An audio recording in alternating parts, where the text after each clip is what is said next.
they are correct. Fried foods are not a great thing for the most part because they are using bad oil. It's not about calories or the amount of fat, it's the quality of the oils.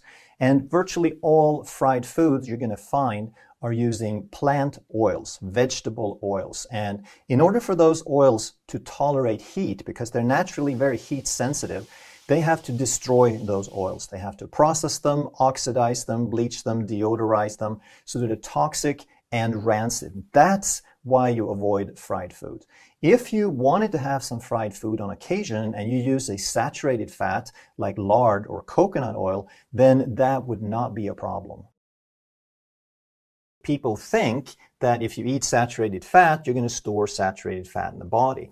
But if we take a look at a cow, and we say that the meat in the cow is the source of the saturated fat, then we know that the cow has a bunch of saturated fat in its body, in its meat and tissues.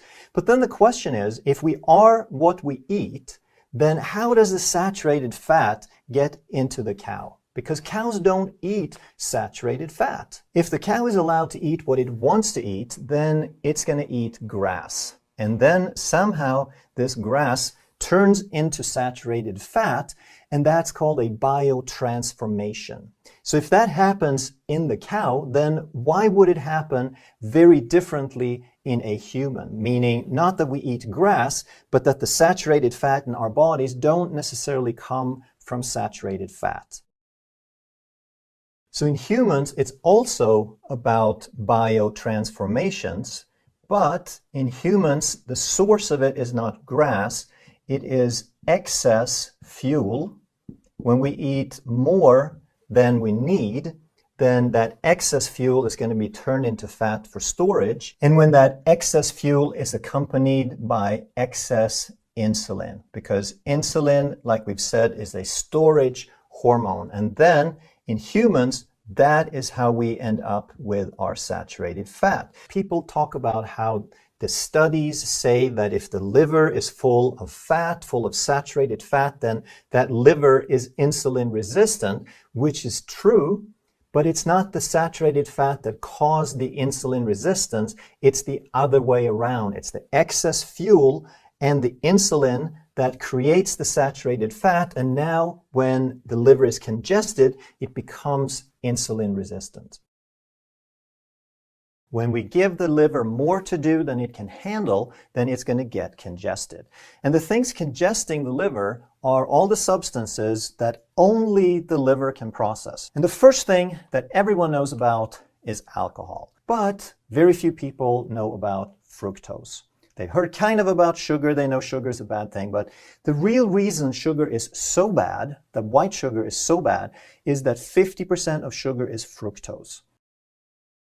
The third thing only the liver can do is to process toxins and clean those out.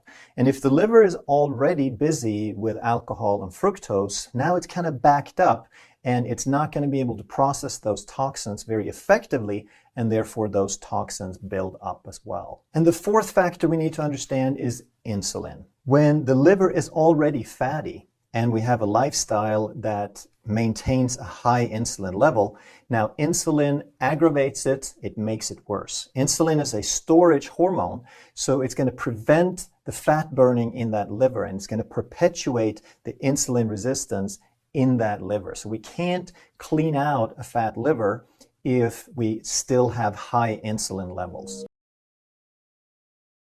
Thinking that you're doing yourself a favor in eating natural fruit, then you're mistaken, because it can still add up. And then you have to realize that the fructose is the same. The liver doesn't care if it comes from natural or added sugar. It's still fructose that can only go through the liver. So a few berries, not a big deal, but don't think fruit is this saving grace that you're going to eat more and more. So if you're insulin sensitive, you can tolerate a certain amount of these foods, even some starch. But if you're trying to reverse a condition and you have a fatty liver and your insulin levels are super high, then you have to do much, much more. You have to be much stricter than a person who's just trying to maintain their insulin sensitivity. Grains have a little bit of fiber and protein and so forth, but most of it is pure glucose. It breaks down very quickly, and that glucose becomes blood glucose and stimulates insulin, and you have that blood sugar roller coaster that is really not a good idea. To make things even worse, grains are some of the top allergens of any food out there. There's so many people, the majority of people are sensitive to wheat. A lot of people are sensitive to gluten. Some people are sensitive to rice and oats and so forth, but it's very, very common. Let's say that we're getting some mercury exposure and we're getting it on a daily basis. Is there any vitamin that we can take to get truly healthy? No, there isn't. Because as long as we have that exposure, we're going to get sicker and sicker and sicker.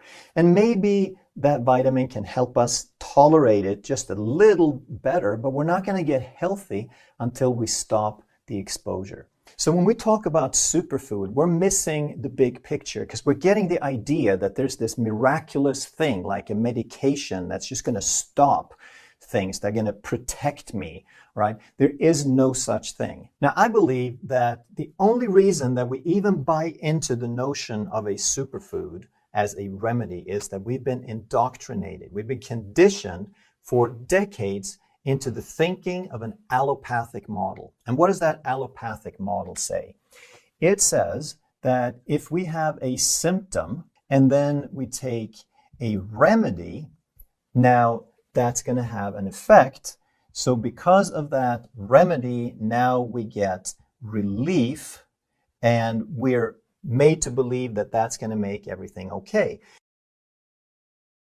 But if we understand that that symptom only happened because something isn't working, then we also understand that that remedy is not actually going to make anything work better, because that symptom came about because something is missing or something is interfering. And that remedy is not going to provide anything that's missing, and it's not going to remove anything that's interfering. It's just going to stop the symptom. It's going to block the signals. So now that we block the signal with the remedy, we get relief, but we also have the continued dysfunction because nothing really changed. We didn't make anything work better. So we have dysfunction and we have some damage, because when something isn't working, whatever damage is being created is going to be allowed to continue.